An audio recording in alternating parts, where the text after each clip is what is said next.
Welcome dear students, excellent career classes में एक बार आपका फिर से स्वागत है। हेलो बच्चों, कैसे हैं आप सब। देखिए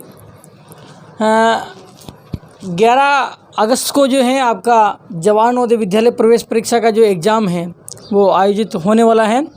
और इस एग्ज़ाम के लिए हमने आपको पहले बताया था कि एग्ज़ाम से एक दिन से पहले अर्थात 10 अगस्त को हम एक ऐसा वीडियो जारी करेंगे जिसमें हम इम्पोर्टेंट क्वेश्चन वगैरह जो आपको बताएंगे। और देखना पेपर जो है आपका बिल्कुल वैसा का वैसा ही वहाँ पर एग्ज़ाम में आने वाला है। तो आपको करना क्या है, ये जो प्रश्न है इन प्रश्नों को आप एक बार जो है अच्छी तरीके से आपको रिवीजन कर लेना है। क्यों सीपी जी सर? जी बिल्कुल। और ये जो नोट्स वगैरह जो हैं ये सब कुछ हमने पहले से कंप्लीट कर रखे हैं। जो भी आपके एग्जाम जो इंपॉर्टेंट क्वेश्चन जो आने वाले हैं आपको मेरे ख्याल से मतलब 75% तो हम खुद मान के चलते हैं। बाकी क्वेश्चन को देखते हुए वैसे आपको 100/100% आपको है ना एग्जाम सेंटर के अंदर बिल्कुल वो क्वेश्चन पेपर मिलेगा। तो आपको करना क्या है, देखो तैयारी आपको पूरी करनी है, पर फिर भी हम जो क्वेश्चन बताएंगे वो क्वेश्चन जो है आपको करने ही है। ठीक है, तो बात करते हैं एक एक क्वेश्चन की। आप जो है पेन और कॉपी लेके बैठ जाइए, एक एक प्रश्न को जो है आप नोट कर लीजिएगा, या फिर आप चाहे तो इस वीडियो को जो है 2-3 बार अच्छी तरीके से आप देख लेना। बात करते हैं, देखो पहले चैप्टर की निकालो, पहला चैप्टर निकालो, इसमें ये मेरे को दे दो। पहला चैप्टर है, देखिए पहला चैप्टर हमारा रहेगा संख्या पद्धति। ठीक है भाई, अब संख्या पद्धति से क्या पूछेगा वो पहला टाइप का जो प्रश्न बनता है वो बनता है भाई बड़ी से बड़ी या छोटी से छोटी संख्याओं का योगफल या अंतर ज्ञात करना।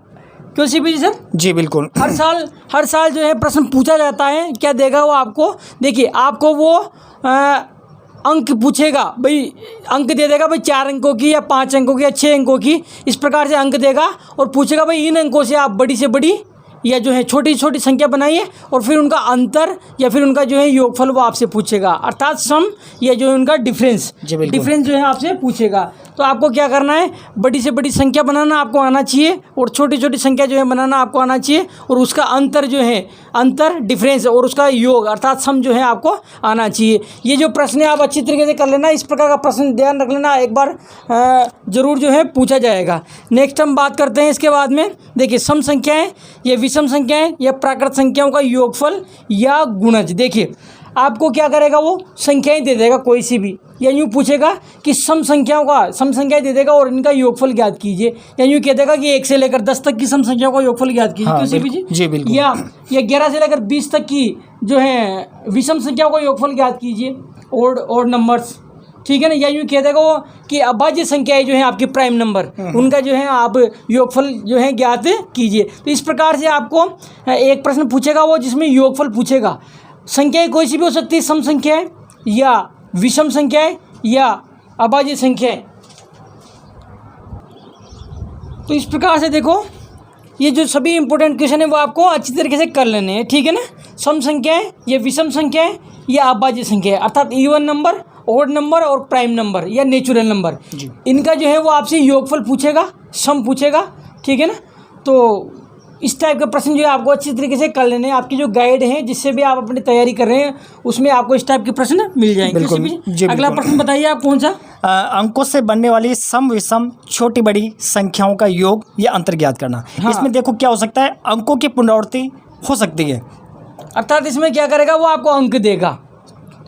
ठीक है ना, आपको क्या देगा, क्या है, अंकों से बनने वाली सम विषम संख्याएं। ठीक है भाई, वो क्या करेगा, वो अंक दे देगा, कुछ अंक दे देगा, 3 अंक 4 अंक 5 अंक जो है आपको दे देगा, और वो कहेगा कि इन अंकों से बनने वाली सबसे बड़ी संख्या बनाओ।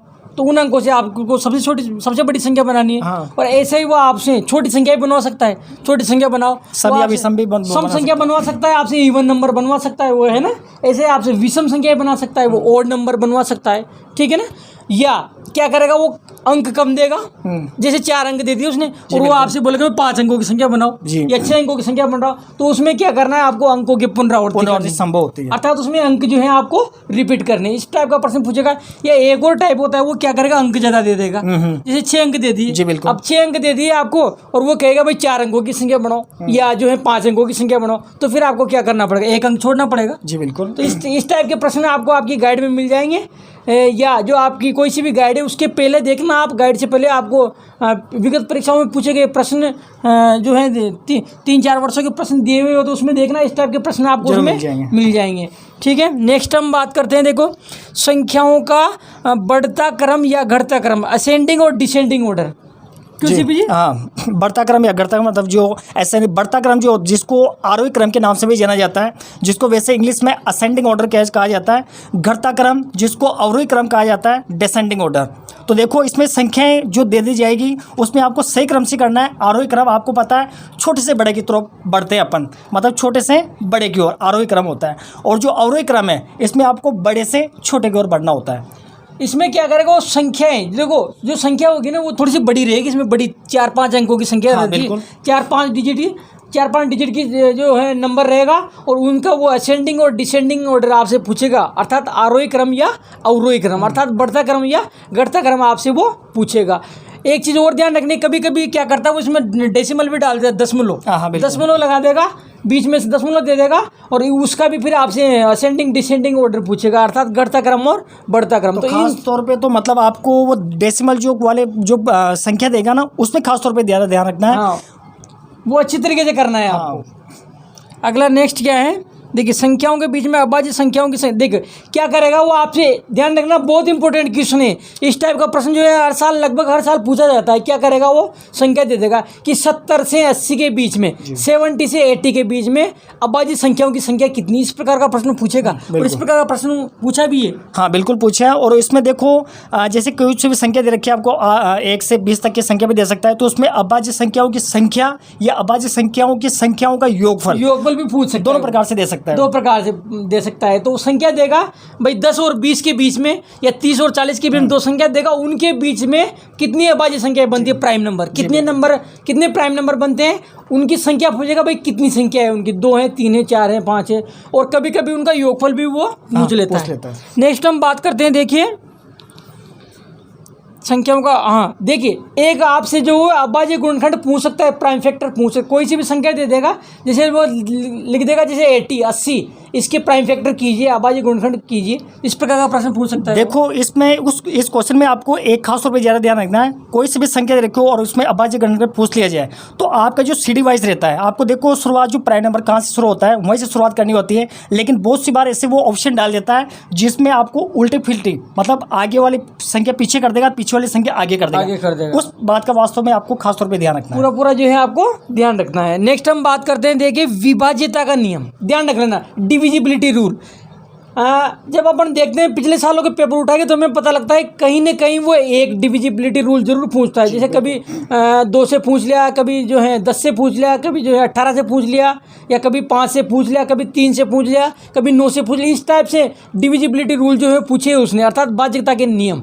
कैसे देगा वो, दे देगा कि निम्नलिखित में कौन सी संख्या 2 से विभाज्य है, मतलब निम्नलिखित में कौन सी संख्या 2 से विभाज्य है, अर्थात 2 से डिविजिबल है। तो इस टाइप से डायरेक्ट वो एक प्रश्न पूछेगा आपसे, और जो डिविजिबल रूल जो है आप उनको अच्छी तरीके से याद कर लेना। कोई सा भी डिविजिबल जो है आपका रूल जो है उसका प्रश्न जो है गलत नहीं निकलना चाहिए। नेक्स्ट हम बात करते हैं, देखो एक पूछता है वो गुणजों के योगफल, गुणजों का योगफल। जैसे वो कह देगा कि 8 के प्रथम 4 गुणजों का योगफल ज्ञात कीजिए, या 5 के प्रथम 2 गुणजों का योगफल ज्ञात कीजिए, 5 के प्रथम 10 गुणजों का योगफल ज्ञात कीजिए। तो इसका एक फॉर्मूला होता है क्यों सीपी जी? जी बिल्कुल, फॉर्मूला बेस्ड क्वेश्चन है सीपी सर, बताएंगे आप। देखो के प्रथम n गुणजों का योगफल निकालने का फॉर्मूला अगर आपने पहले नहीं दे रखा हो और रिवीजन नहीं किया हो तो आप एक बार नोट कर लीजिएगा। जो के प्रथम n गुणजों का जो योगफल होता है तो kn कोष्टक n+1 अपॉन 2। हाँ, तो kn कोष्टक n+1/2। ठीक है, ये खास तौर पे ध्यान रखना। ये फॉर्मूला आपको आपकी जो गाइड है, बुक है, उसमें मिल जाएगा। फिर भी सीपी सर ने आपको बता दिया, ठीक है ना। और आप चाहें तो इसको वैसे भी कर सकते हैं, डायरेक्ट वैसे भी हो जाता है। के प्रथम n गुणज बना लीजिए आप। जैसे 8 के गुणज पूछिए उसने तो 8 के गुणज लिख दो, 8 का पहाड़ा बोलो, 8 की टेबल बोल लो, जितने पूछिए उतने लिख लो और उनका योगफल कर लो। ऐसे भी आप जो है उनको कर सकते हो। और फॉर्मूला बेस्ड है, फॉर्मूले से भी कर सकते हो। kn n+1/2 ये होता है।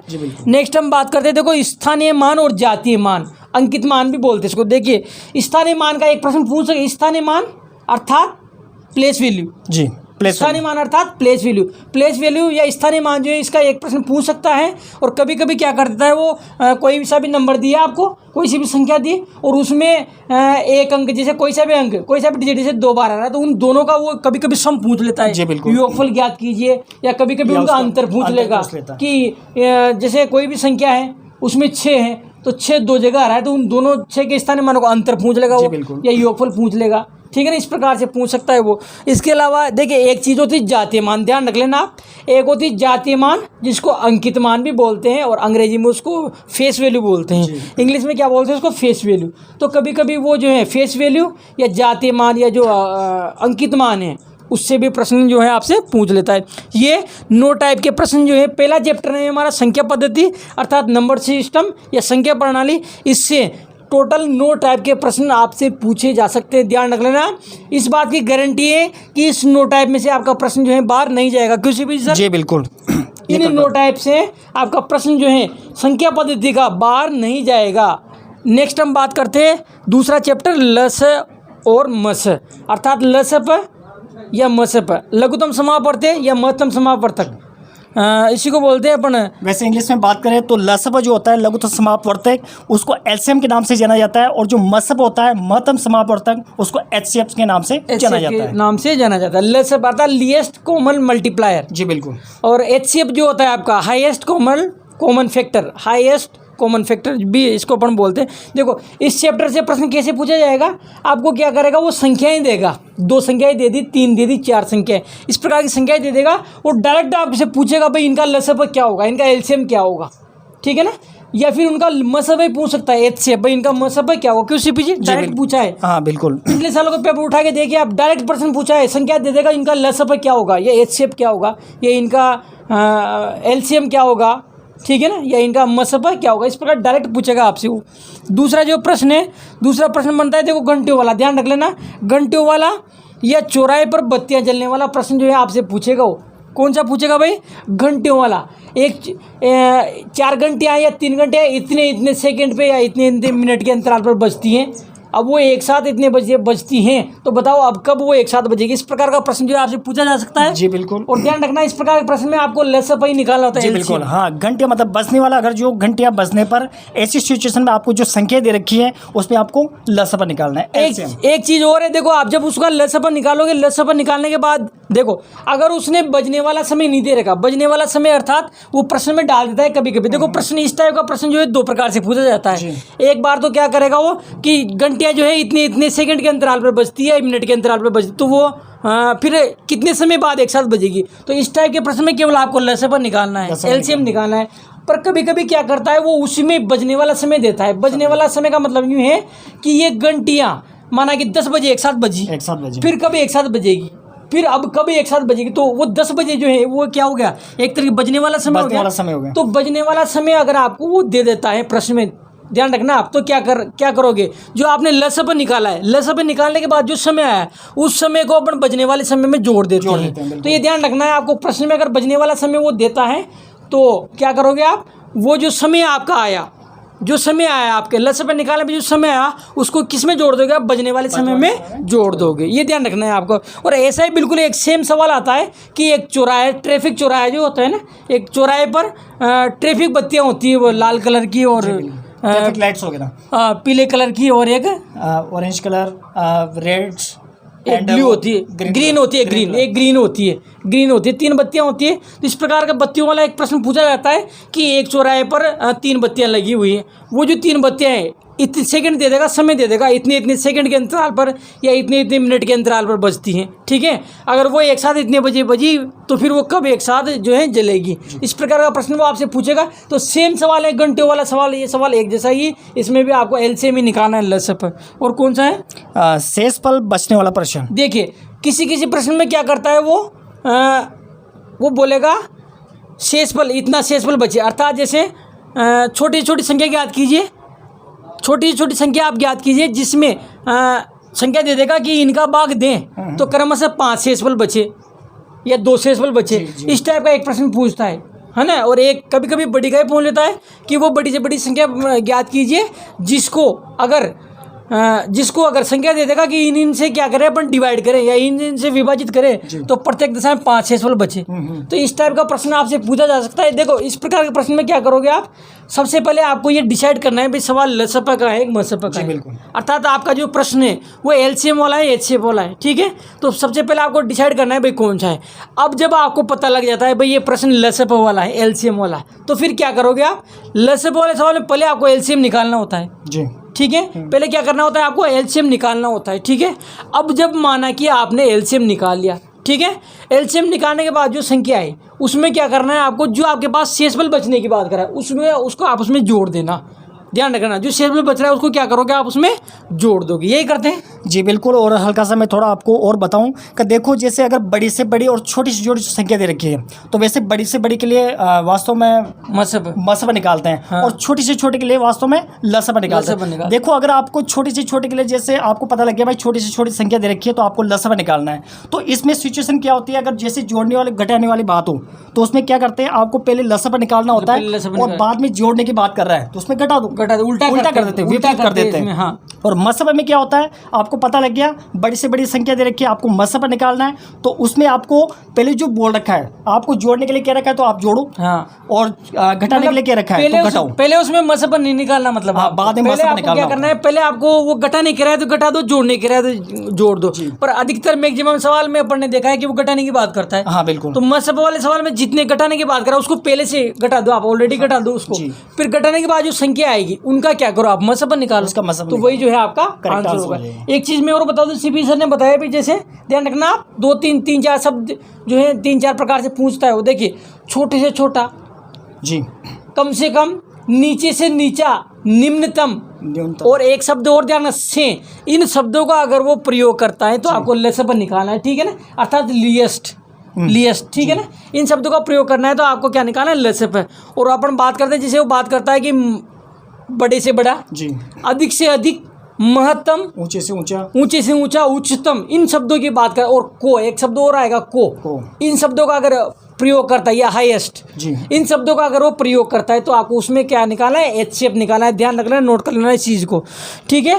तो ये जो टॉपिक है आपका लसप और मसप, अर्थात एलसीएम और एचसीएफ, इनसे केवल इसी टाइप के प्रश्न, इन्हीं टाइप के जो है प्रश्न पूछे जाएंगे। नेक्स्ट हम बात करते हैं अगले चैप्टर की। अच्छा, एक चीज़ और रहेगी इसमें, लसम मस है, इसमें एक चीज़ और रहेगी, पहली संख्या, देखो एक फॉर्मूला होता है पहली संख्या इंटू दूसरी संख्या बराबर लसप इंटू मसप, या कभी कभी दोनों संख्याओं का गुणनफल बराबर लसप इंटू मसप। तो इस टाइप का प्रश्न भी वो आपसे पूछ लेता है, इस टाइप का प्रश्न कर लेना आप। कैसे करोगे, फॉर्मूला बेस्ड है, कुछ भी नहीं करना, फॉर्मूले में मान भरना है आपको, हाँ बिल्कुल, ठीक है ना, बस यही करना। देखो अगला चैप्टर आता है आपका सरलीकरण वाला, सिंप्लीफिकेशन वाला जी, या सन्निकटन, अप्रोक्सीमेशन जिसको अपन बोलते हैं। अब देखो इसमें कुछ भी नहीं है, इसमें केवल एक फॉर्मूला होता है बोर्डमास वाला जी, बोर्डमास का नियम का, और इस फॉर्मूले पे पूरा चैप्टर जो है बेस्ड है, पूरा का पूरा चैप्टर। और मैं फिर बता दूँ आपको, 2 चैप्टर आप अच्छी तरीके से कर लेना, 2 चैप्टर जो हैं 3 मान लो, 3 चैप्टर आप अच्छी तरीके से कर लेना। देखो आपका जो नवोदय विद्यालय प्रवेश परीक्षा का जो सिलेबस है इसमें कुल मिला के आपके, वैसे तो अगर बुक्स की बात करें तो बुक्स में जो है 13 चैप्टर हैं। कोई सी भी बुक्स आप लेके देखिए 13-14 चैप्टर हैं, पर हमने जो बुक्स बना रखी है हमने इसके 19 चैप्टर बना रखे हैं, 19 चैप्टर हमने बना रखे हैं, ठीक है। तो 19 की बात करें या यूँ मान लो आप 13 चैप्टर की बात करो, 13-14 चैप्टर की, उसकी अगर अपन बात करते हैं तो 3 चैप्टर ऐसे हैं जो पूरा आधा पेपर आपका कवर करेंगे, कवर कर लेगा, हाँ आधा चैप्टर आपका, मतलब 3 चैप्टर के आधार पे ना पूरा कवर हो जाएगा। 3 चैप्टर आपके ऐसे हैं जो पूरा का पूरा आपका आधा पेपर कवर करेंगे, मतलब पूरे आपके 14-15 चैप्टर एक तरफ और 3 चैप्टर जो है एक तरफ। उन चैप्टरों को आपको अच्छी तरीके से जो है रिविजन कर लेना है। आपको कौन कौन से हैं नाम बता देता हूँ मैं आपको, बताइए सीपी सर।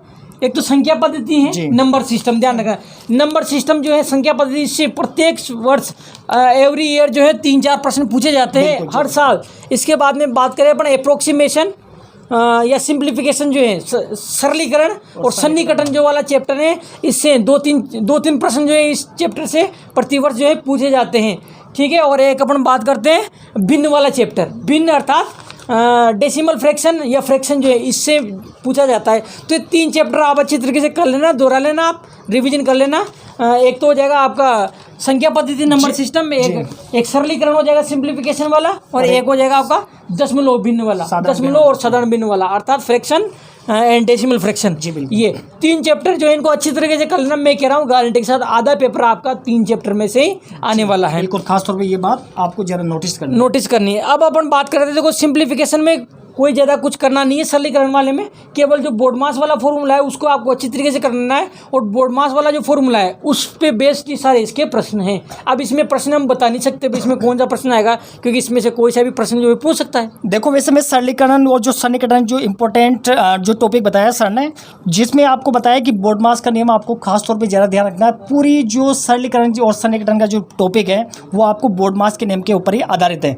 इसमें एक चीज़ और मैं आपको बता दूँ, वो चीज़ आपको कन्फ्यूज़ कर सकती है। किस प्रकार से कि यहाँ पर देखिए, आपको जो बोर्ड मास के नियम के अनुसार जो इसकी स्पेलिंग बनती है BODMAS, तो इसमें B फॉर ब्रैकेट हो जाता है, O फॉर ऑफ। अब यहाँ पर एक चीज़ ध्यान दीजिए कि ऑफ का मतलब ही यहाँ पर का ही होता है, और इसका मतलब है यहाँ पर अगर जो सिंबल वाली सिचुएशन ले तो वैसे इसका मतलब मल्टीप्लाई होता है, लेकिन यहाँ पर आपको O मल्टीप्लाई में मिलेगा, और एक मल्टीप्लाई वाला जो डी के बाद में डिवाइड, M फॉर मल्टीप्लाइकेशन जो होता है, तो ये दोनों मल्टीप्लाई में आएंगे। लेकिन खास तौर पे आपको ऐसी सिचुएशन नहीं करनी है कि जैसे मल्टीप्लाई के पहले अगर डिवाइड दे रखा हो तो ऑफ को और मल्टीप्लाई को एक तो आप एक साथ सॉल्व कर दो, तो ये आपके लिए गलत हो सकता है।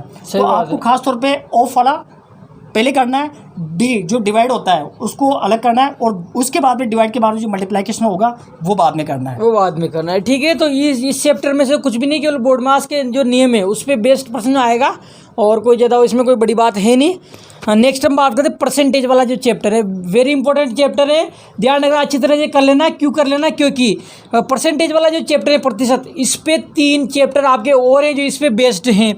जैसे अगर आपको प्रतिशत अर्थात परसेंटेज वाला चैप्टर नहीं आता अच्छे तरीके से, तो देखो इसके बाद वाला चैप्टर है प्रॉफिट एंड लॉस, लाभ हानि, उसको आप नहीं समझ सकते। फिर उसके बाद का जो अगला चैप्टर है साधारण ब्याज, उसमें भी परसेंटेज आपको आना जरूरी है प्रतिशत, अगर वो नहीं आता तो आप इसको भी नहीं समझ सकते। और थोड़ा सा प्रयोग जो है इसका किसमें होता है, आपका नेक्स्ट टॉपिक आता है वो क्या नाम से, क्षेत्रफल और आयतन, एरिया, पेरीमीटर एंड वॉल्यूम वाला जो चैप्टर आता है, उसमें भी कभी कभी जो है प्रतिशत जो है परसेंटेज इसका प्रयोग वो कर देता है। तो देखिए प्रतिशत आप अगर अच्छी तरीके से कर लेते हो तो इससे आपको 3-4 बेनिफिट है, क्योंकि प्रतिशत खुद और 3 चैप्टर और इसके आगे वाले ये जो है उसका बेस्ट हो जाता है। तो प्रतिशत को जो है आपको अच्छी तरीके से करना है। देखिए इसमें से कौन कौन से प्रश्न बन सकते हैं।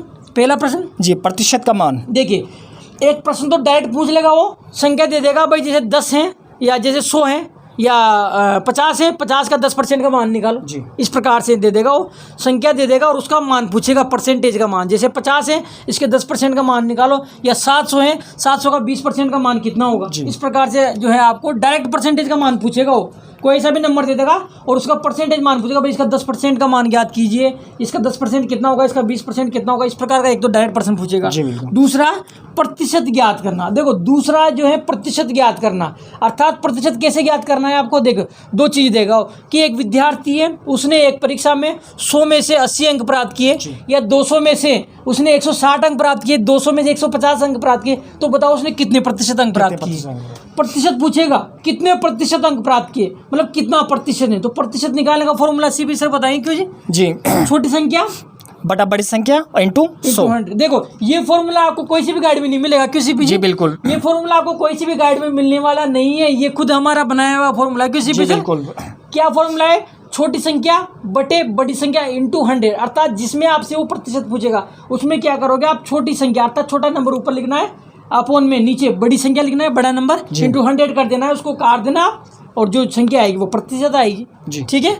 नेक्स्ट हम बात करते हैं प्रतिशत का भी देखो एक प्रश्न आता है जिसमें प्रतिशत का 2 बार प्रतिशत पूछेगा, जैसे पूछेगा वो 500 के 10% का 20% कितना होगा जी, 2 बार प्रतिशत निकालना पड़ेगा आपको। प्रतिशत का भी प्रतिशत, जैसे 500 है, 1000 है, 1000 के 10% का 20% कितना होगा, 1000 के 15% का 30% कितना होगा, 2 बार प्रतिशत निकालना है। इस प्रकार के प्रश्न जो है हमारे जो इम्पोर्टेंट प्रश्नों की जो श्रृंखला थी नवोदय का महासंग्राम करके, उसमें हमने आपको इस टाइप के प्रश्न बताए। इस प्रकार के प्रश्न आप वहाँ जाके देख सकते हैं। ये 3 टाइप के प्रश्न जो है इसमें से बनते हैं, और देखिए, और यूँ तो केयर बहुत सारे प्रश्न बनते हैं, पर हमारे हिसाब से जो इम्पोर्टेंट प्रश्न हैं वो इस टाइप के आ सकते हैं। और वैसे तो पूरा चैप्टर है, कहीं से भी प्रश्न उठा के दे सकता है, पर ज़्यादा संभावना जो है, पॉसिबिलिटी जो है इनकी इस टाइप के प्रश्नों के आने की जो है ज़्यादा है। नेक्स्ट हमारा जो चैप्टर रहेगा, बोलिए सीपी जी। जी, लाभ हानि वाला। हाँ, तो इसमें क्या है, मतलब हमने जो निकाला है, मतलब जैसे क्रय मूल्य या विक्रय मूल्य देगा, जिसमें आपको लाभ प्रतिशत या हानि प्रतिशत देगा, जिसमें आपको क्या करेगा, वो क्रय मूल्य या विक्रय मूल्य पूछ सकता है। देखिए इसमें क्या होगा, लाभ आने वाला जो चैप्टर है प्रॉफिट एंड लॉस का, इसमें क्या करेगा, एक जो है लाभ या हानि प्रतिशत देगा आपको। एक तो या तो लाभ प्रतिशत दे देगा या हानि प्रतिशत देगा। एक वो देगा आपको, या तो क्रय मूल्य देगा या विक्रय मूल्य देगा, और आपसे या तो क्रय मूल्य पूछेगा या विक्रय मूल्य पूछेगा। तो इस टाइप के प्रश्न जो है, ये भी आप हमारी जो इंपॉर्टेंट प्रश्नों की जो श्रृंखला थी नवोदय महासंग्राम, उसमें इस टाइप के हमने बहुत सारे प्रश्न बताए हैं। उन प्रश्नों को अच्छी तरीके से देख लेना, कोई दिक्कत नहीं है। ये इस प्रकार के प्रश्न हमने आपको बता रखे। वेरी इंपॉर्टेंट प्रश्न है, अगर प्रश्न आएगा तो ऐसा ही प्रश्न आएगा लाभ हानि से, ध्यान रखना, या तो क्रय मूल्य दे देगा या विक्रय मूल्य दे देगा, और इसके साथ में आपको लाभ प्रतिशत दे देगा या हानि प्रतिशत दे देगा, और आपसे वो या तो क्रय मूल्य पूछ लेगा या विक्रय मूल्य पूछ लेगा। हमने एक बहुत शानदार ट्रिक बता रखी है इसके लिए, उस ट्रिक से जो इस टाइप के सारे प्रश्न जो है हल हो जाते हैं।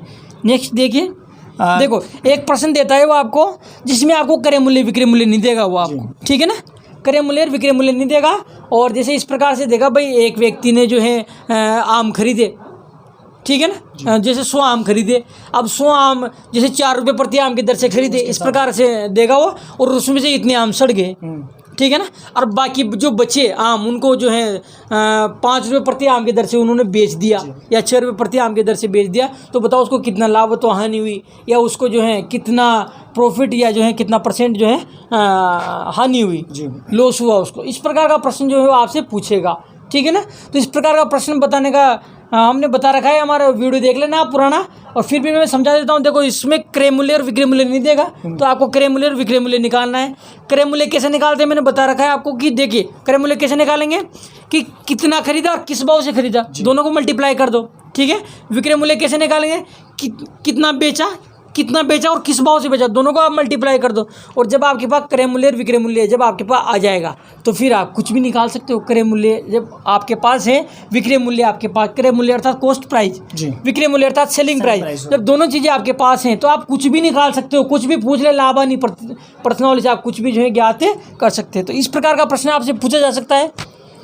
एक और है, देखो एक और इस प्रश्नावली से जो है एक और प्रश्न जो बन सकता है, बहुत इंपॉर्टेंट प्रश्न जो है बन सकता है, 2, 3, 4, 5 बार पूछा गया है। इस प्रकार का प्रश्न पूछता है, कैसे पूछता है वो देखो, कि कोई भी वस्तु है, कोई भी वस्तु हो सकती है, जैसे कुर्सी या टेबल या टीवी, कुछ भी खरीदा उसने, ठीक है ना, और उसकी मरम्मत पर इतने रुपये खर्च किए, ठीक है, मतलब उसने कोई भी सामान जो है इतने रुपए में खरीदा और इतने रुपए उसकी मरम्मत पे लगाए, या किराए पर खर्च किए, या उसका भाड़ा इतना है, या क्या नाम से जो मरम्मत पे, ठीक है ना, इस प्रकार से इतने रुपए खर्च किए और उसको इतने में बेच दिया, तो उसको कितना प्रतिशत लाभ हुआ या हानि हुआ। इस प्रकार का प्रश्न पूछेगा वो आपसे। सीपीजी जी बिल्कुल पूछे भी हैं। तो इस प्रकार के प्रश्न को कैसे करेंगे सीपीजी अपन? देखो इसमें जो आपको अगर जो कॉस्ट प्राइस दे रखी है, मतलब इतने रुपए में खरीदना आपको पता है वैसे कॉस्ट प्राइस होता है, तो इसमें जो खर्चा होता है जो मरम्मत का दे रखा है, ठीक है, या जो भाड़ा वगैरह जो है या किराया वगैरह, तो आपको जो अलग से खर्चा हो रहा है वो भी आपको कॉस्ट प्राइस में प्लस करना होता है, प्लस करना है।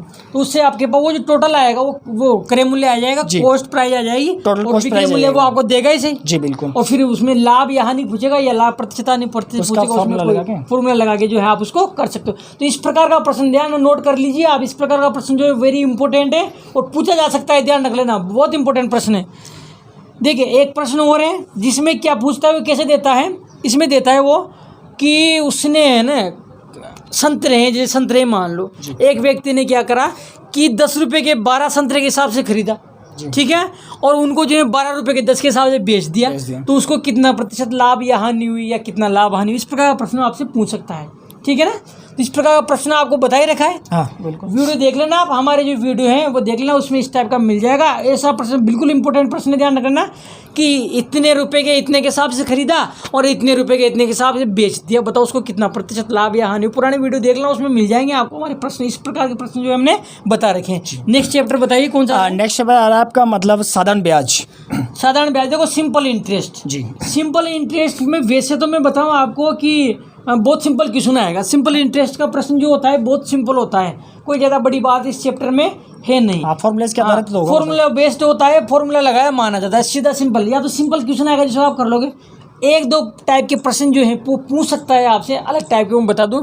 एक तो है भाई दो साधारण ब्याजों का अंतर। देखो क्या करेगा वो, एक ही प्रश्न में आपसे दो प्रश्न पूछ लेगा। दो मूलधन दे देगा प्रिंसिपल, दो जो है दर दे देगा आपको रेट, और दो जो है टाइम दे देगा आपको समय, ठीक है ना। फिर देखो सारी चीज़ दो दो है तो उसमें सिंपल इंटरेस्ट भी दो निकलेंगे, अर्थात साधारण ब्याज भी उसमें दो निकलेंगे। फिर दोनों का अंतर पूछ लेगा या योगफल पूछ लेगा। तो आपको दो सवाल हो जाएंगे, पहला साधारण ब्याज निकालना सिंपल इंटरेस्ट, दूसरा निकालना साधारण ब्याज। फिर दोनों का अगर योगफल पूछे सम तो दोनों को जोड़ देना, और अगर आपसे वो जो अंतर पूछता है तो बड़े में छोटे को माइनस कर लेना। इस प्रकार का प्रश्न पूछा गया है और पूछ सकता है आपसे। नेक्स्ट है एक और इम्पोर्टेंट प्रश्न है जो पूछा जाता है, ध्यान, इस टाइप का प्रश्न आप जो है ध्यान रख लेना। इस टाइप का प्रश्न पूछा जाता है क्या, देखिए वो आपको मूलधन नहीं देगा और ब्याज भी नहीं देगा और मिश्रधन देगा आपको, मिश्रधन देगा, ठीक है ना। मूलधन आपको नहीं देगा और ब्याज भी आपको नहीं देगा और मिश्रधन देगा, समेत दर देगा। हाँ, समेत दर शायद नहीं देगा, ठीक है ना, समेत दर नहीं देगा। मतलब एक तो वो देगा आपको नहीं, वैसे मूलधन और ब्याज न देकर, हाँ मूलधन ब्याज और दर जरूर देगा, मतलब भाई सीधा मिश्रधन दे देगा। हाँ, वो आपको देखो मिश्रधन तो देगा ही सही जी, पर देखो मिश्रधन देने के साथ साथ उसको मूलधन और ब्याज दोनों में से एक चीज़ वो देनी चाहिए थी, जबकि दोनों चीज़ें वो आपको नहीं देगा। और फिर कुछ भी पूछ लेगा, मूलधन पूछ लेगा या दर पूछ लेगा, समय पूछ लेगा, ये चीज़ें पूछ लेगा। तो इस टाइप का एक प्रश्न है, मैं बताऊँ आपको 2019 में पूछा गया था इस टाइप का प्रश्न। तो 2019 वाला जो पेपर उसमें देखना वो प्रश्न कैसे करना, आपकी गाइड में मिल जाएगा वो प्रश्न कैसे हल कर रखा है, उस प्रश्न को देखना आप अच्छी तरीके से और अच्छी तरीके से कर लेना। इस टाइप का प्रश्न पूछा जा सकता है। आगे कौन सा आता है साधारण एवं दशमलव भिन्न। देखिए अगला चैप्टर है हमारा साधारण भिन्न एवं दशमलव भिन्न वाला चैप्टर है, अर्थात फ्रैक्शन एंड डेसिमल फ्रैक्शन। बताइए इसमें। जी, इसमें एक भाग मतलब जैसे दशमलव भिन्न से संबंधित, हाँ एक भाग जो है एक डिवाइड जरूर पूछेगा आपसे, एक भाग पूछेगा। देखिए सिंपल भाग दे देगा, एक तो संख्या दे देगा कि इसमें इसका भाग दीजिए या इसको इससे भाग दिया जाए तो शेषफल कितना होगा, भागफल कितना, इस प्रकार एक प्रश्न जरूर पूछेगा, ध्यान रख लेना आप। और ऐसा ही प्रश्न जो अगर ऐसे नहीं दे तो वो भिन्न के रूप में दे सकेगा, दशमलव वाली संख्या दे देगा। भाई जैसे पॉइंट वाली संख्या दे देगा, दशमलव वाली संख्या, उसमें पॉइंट वाली संख्या का भाग आपको देना होगा, ठीक है ना। पॉइंट वाला भाग जो है आपसे पूछ सकता है वो, ठीक है।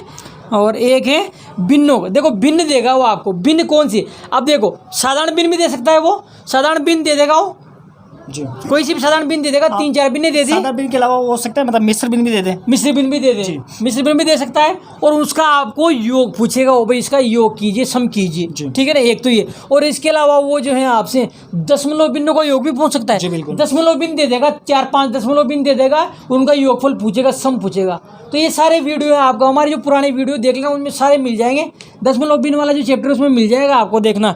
और इस टाइप का प्रश्न आपको ध्यान रखना जरूर पूछेगा वो। फिर बता रहा हूँ दशमलव भिन्न या साधारण भिन्न का जोड़ अर्थात योगफल अर्थात सम जो है जरूर पूछेगा, आप इसको अच्छी तरीके से कर लेना। साधारण भिन्न अर्थात फ्रैक्शन और डेसिमल भिन्न अर्थात दशमलव भिन्न। एक और है, देखिए भिन्न पर आधारित इबारती प्रश्न। देखिए भिन्न अर्थात साधारण भिन्न मतलब जैसे 3/4, 5/12, इस प्रकार से। दशमलव भिन्न की बात नहीं कर रहा मैं, साधारण भिन्न की बात कर रहा हूँ। जो साधारण भिन्न है आपका फ्रैक्शन जो है, फ्रैक्शन पर आधारित एक इबारती प्रश्न जरूर देता है, हर साल देता है, देख लेना आप, हर साल इस प्रकार का प्रश्न पूछा गया है। अब उसमें क्या पूछेगा वो, उसमें पूछेगा, देखो प्रश्न किस प्रकार से आएगा कि एक पुस्तक है, एक किताब है जिसका राम जो है उसके 3/5 भाग पहले दिन पढ़ता है और शेष बची हुई किताब का 2/10 भाग दूसरे दिन पढ़ता है। और अभी भी उसके पास जो है 10 पेज या 20 पेज शेष बचे, तो बताओ किताब में कुल कितने पन्ने थे। इस प्रकार का प्रश्न जो है आपसे पूछा जा सकता है, पूछेगा, ध्यान रख लेना, ठीक है। अभी जैसे मैं बताऊँ पिछले वर्ष उसने प्रश्न पूछा था कि एक पक्षियों का एक झुंड है, पक्षियों का एक झुंड है जिसमें से उस झुंड में से देखो 2/5 पक्षी जो हैं बाहर जो है घूमने के लिए गए, अर्थात दाना चुगने गए हैं 2/5, और शेष जो बचे उनका जो है 3/11 भाग जो हैं मैं ऐसे आईडी से बता रहा हूँ 3/11 भाग जो है पक्षी अपने घोंसले में और शेष पक्षी बाहर हैं, तो बताओ कितने पक्षी बाहर हैं या कुल पक्षी कितने, इस प्रकार का प्रश्न पूछा जा सकता है। ध्यान रखना, बहुत इंपॉर्टेंट प्रश्न है। हमारा जो माल संग्राम वाला वीडियो है उसमें देख लेना आप इस टाइप का, उसमें इस टाइप के 3-4 प्रश्न हमने बता रखे, अच्छी तरीके से कर लेना उनको, जिसमें जो है आपका ये क्लियर हो जाएगा। तो ये जो चैप्टर है कंप्लीट हो जाता है, साधारण बिन और दशमलव बिन वाला अच्छा चैप्टर है। और 3 मैंने चैप्टर बताए थे इंपॉर्टेंट, उनमें से एक चैप्टर है। नेक्स्ट हम बात करते हैं, बताइए। पैटर्न प्रतिरूप, जिसमें आपको श्रेणी का अगला पद ज्ञात करना होगा, जिसमें देखो वो किसी प्रकार की संख्या दे सकता है, सम वाली संख्या भी दे सकता है जिसमें अगली वाली संख्या आपको मालूम करनी हो, विषम वाली भी दे सकता है, प्राकृत संख्या दे सकता है, वर्ग या वर्गमूल से संबंधित ऐसी वाली संख्या भी दे सकता है जिसमें आपको पहचान करके और अगला पद ज्ञात करना होता है। हाँ, मतलब श्रेणी देगा, एक सीरीज देगा जिसका अगला पद आपको, मतलब 4-5 संख्याएं आपको दे देगा वो, और उसका अगला पद जो है आपको ज्ञात करना होता है। इस प्रकार का प्रश्न जो है आपसे पूछ सकता है। नेक्स्ट हम बात करते हैं, कौन सा है, देखिए एक और जो बहुत इंपॉर्टेंट चैप्टर है वो आपका क्षेत्रफल, परिमाप और आयतन, अर्थात एरिया, पेरीमीटर एंड वॉल्यूम जो है आपका बहुत इंपॉर्टेंट चैप्टर है। इस चैप्टर को आप छोड़ के मत जाना, बहुत शानदार चैप्टर है, इसकी अच्छी तरीके से प्रिपरेशन आप कर लेना। इसमें फर्स्ट जो टाइप है वो प्रश्न बन सकता है आपका, देखिए क्या देगा वो, आयत वर्ग की भुजा क्षेत्रफल ज्ञात करना। देखिए क्या देगा वो, 2 आकृतियाँ देगा, 2 आकृतियाँ देगा, आयत और वर्ग, अर्थात रेक्टेंगल और स्क्वायर, रेक्टेंगल और स्क्वायर 2 आकृतियाँ आपको जो है वो देगा। और इनमें से किसी का भी वो क्षेत्रफल पूछ सकता है, किसी का भी क्षेत्रफल आपसे पूछ सकता है जब इनके परिमाप क्षेत्रफल बराबर। देखिए 2 आकृतियों की बात करेगा कि भाई एक आयत है और एक वर्ग है, अर्थात एक तो स्क्वायर है और एक रेक्टेंगल है, और इन दोनों के जो है क्षेत्रफल बराबर हैं या इनके जो है परिमाप बराबर है। इस प्रकार से देगा, या क्षेत्रफल बराबर है या इनके परिमाप जो है बराबर है, ठीक है ना। अब इनमें से किसी की भी एक की या तो वर्ग की भुजा दे देगा, या आयत की लंबाई दे देगा, या चौड़ाई दे देगा, कुछ भी दे देगा, और इनमें से आयत का या वर्ग का, अर्थात स्क्वायर का या रेक्टेंगल का आपसे क्षेत्रफल पूछा जा सकता है, या उसका जो है परिमाप पूछा जा सकता है, या उसकी भुजा पूछी जा सकती है। लेकिन वास्तव में अगर इस प्रकार की जो क्वेश्चन आता है आपके पास, जैसे कोई वर्ग या आयत दे रखा है और दोनों में से मतलब दोनों का जैसे परिमाप समान बता दिया, तो जिसका जो कुछ भुजा वगैरह या लंबाई चौड़ाई दे रखी है उसकी आपको वो भुजा जरूर नहीं पूछेगा, मतलब उसके विपरीत जो दूसरा दे रखा है उसके बारे में जरूर पूछेगा। नेक्स्ट जो है हमारा प्रश्न बन सकता है, देखिए इसमें क्या देगा वो, आपको चित्र देगा, एक फिगर देगा, ध्यान रखना। नेक्स्ट जो प्रश्न बन सकता है इस चैप्टर से, उसमें क्या करेगा वो, आपको एक आकृति देगा, एक फिगर देगा, ठीक है ना, और उसका आपसे आयतन पूछेगा। अब देखो आयतन आपको पता है आपके सिलेबस में 2 ही चीज़ें, एक तो है घन और एक है घनाभ, अर्थात क्यूब और क्यूबॉइड। एक तो है घन अर्थात क्यूब और एक है क्यूबॉइड अर्थात घनाभ। तो घन घनाभ अर्थात क्यूब और क्यूबॉइड, इन दोनों में से कोई से भी एक आकृति दे देगा, एक चित्र आपको दे देगा और उसका आयतन पूछेगा। तो कोई दिक्कत नहीं, फॉर्मूला बेस्ड क्वेश्चन है, इस प्रकार का प्रश्न आप कर सकते हो।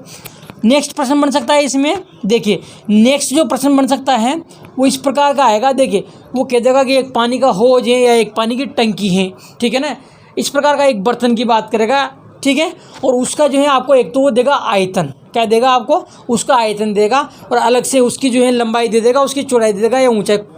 लंबाई चौड़ाई ऊंचाई 3 चीज़ें होती है ना जी, लेंथ, उसकी ब्रीथ और उसकी जो हाइट 3 चीज़ें होती है।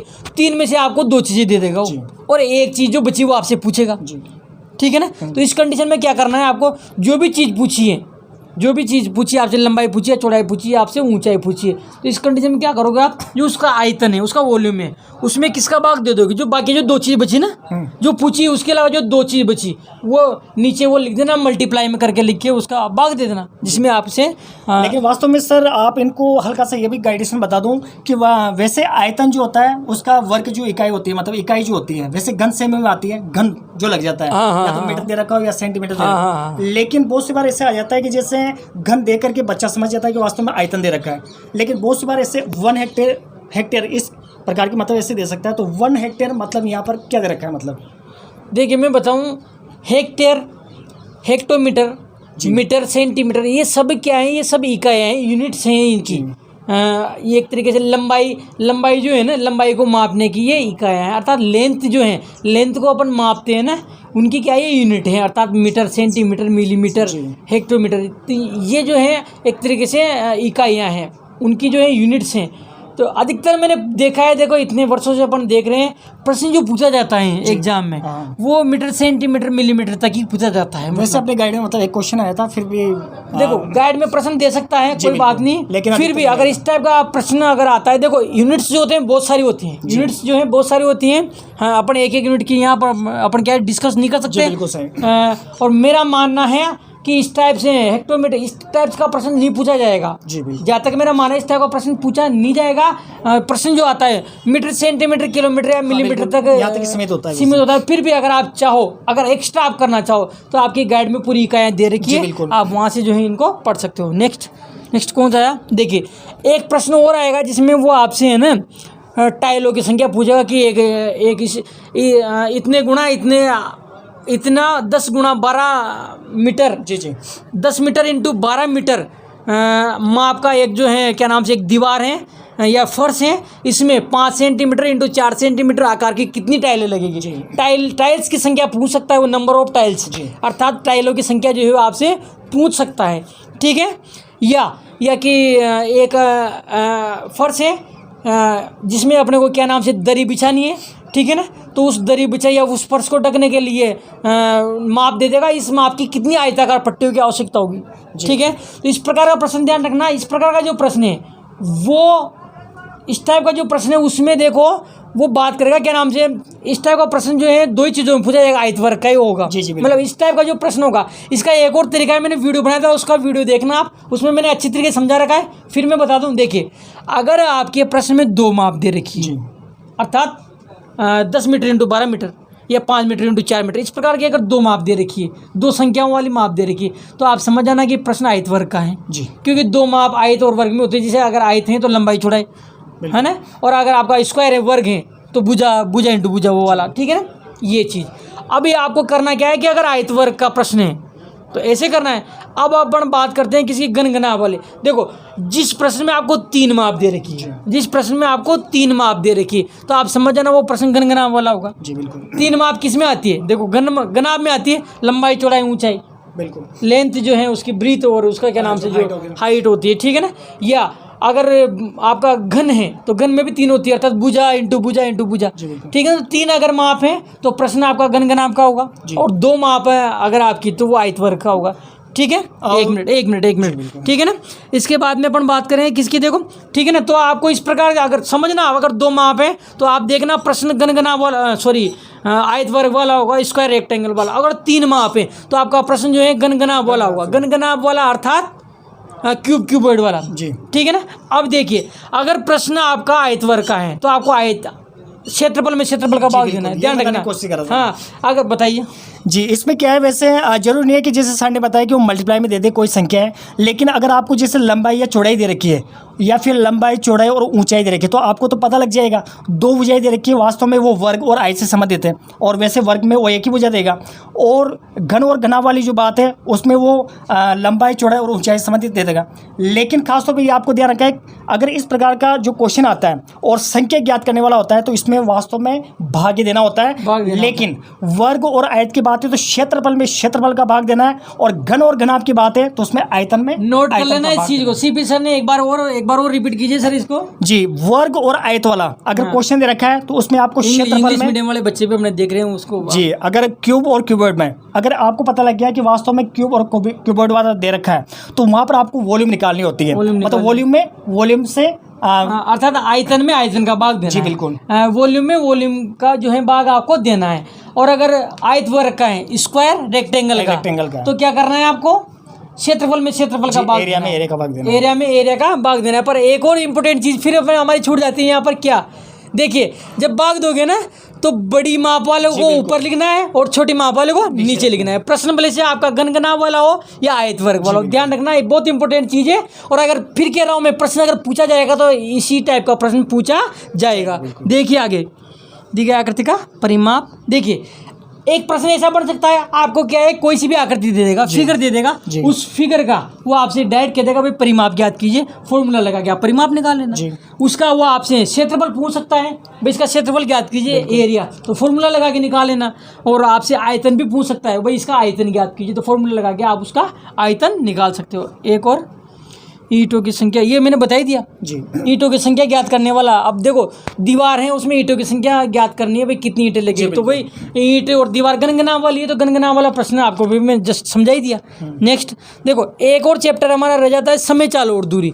समय चाल और दूरी जो है, इसमें से एक प्रश्न जो है पूछा जाता है, और यूँ देखा जाए तो ये सिंपल चैप्टर नहीं है, एक तरीके से थोड़ा सा टफ पड़ता है बच्चों के हिसाब से, ठीक है ना।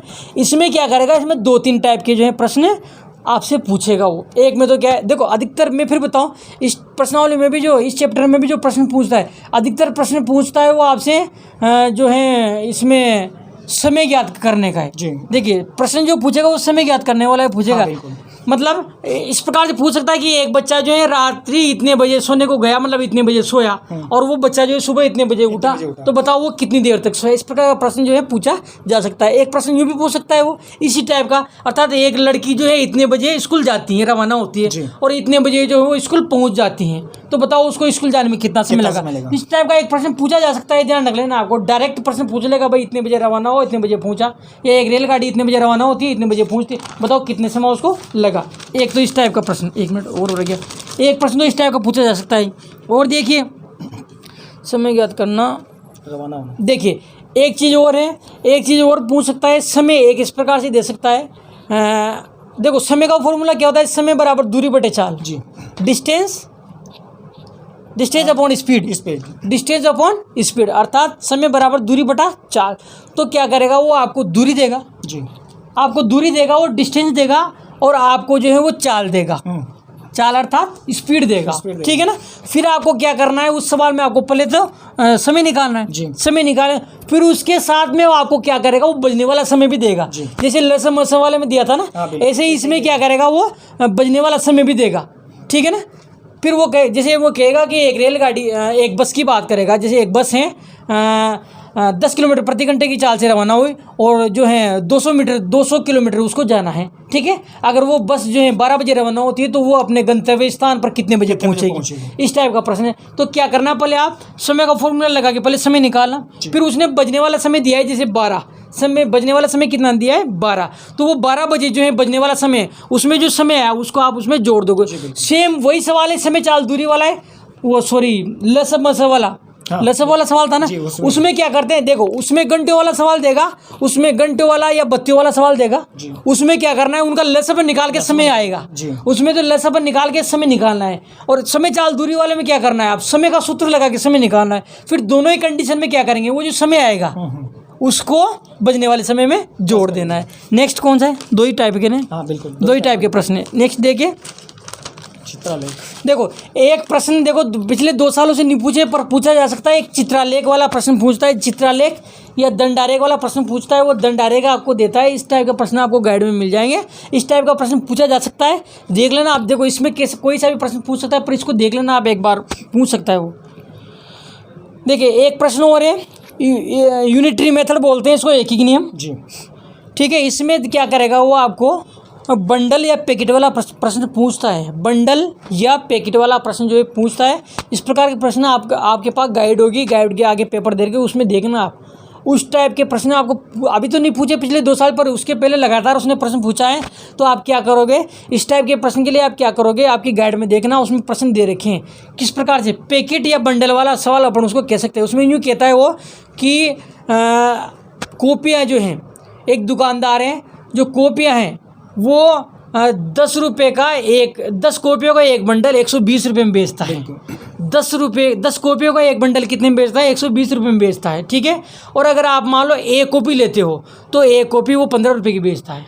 समझ रहे हो मेरी बात को, मतलब 10 कॉपियों का एक बंडल 120 में बेचता है, पर अगर आप एक कॉपी बेचते हो, आप एक कॉपी खरीदते हो तो वो 15 रुपये की मिलेगी। अब मान लो किसी को मान लो कि 22 कॉपियाँ खरीदनी है, तो वो उसके लिए कितना मूल्य जो है चुकाएगा। तो इस प्रकार का प्रश्न आपसे पूछ सकता है वो। देखना गाइड में, आपकी गाइड में प्रश्न मिल जाएगा। और इस टाइप का प्रश्न जो है आपकी गाइड में है, और अच्छी तरीके से समझना, गाइड में मिल जाएगा, कोई दिक्कत नहीं है। बड़े सिंपल क्वेश्चन है और पूछा जा सकता है इस प्रकार। और देखो एक और प्रश्न पूछता है क्या, कि एक व्यक्ति ने है ना एक दुकान से या एक शॉप से जो है सामान खरीदे, भाई जैसे इतने रुपए की टॉर्च खरीदी, इतने रुपए की शर्ट खरीदी, इतने रुपए की फला आइटम खरीदा, ठीक है ना। और इतना खरीदने के बाद उसने दुकानदार को 500 रुपये का एक नोट दिया या 50-50 रुपये के 2 नोट दिए, तो दुकानदार उसको कितने रुपये वापस देगा? बहुत इंपॉर्टेंट क्वेश्चन, इस टाइप का प्रश्न पूछ सकता है वो आपसे, ठीक है ना। तो इसके लिए आपको करना क्या है, इसके लिए आपको एक काम करना है। देखो पहले जो राशि बताइए आप।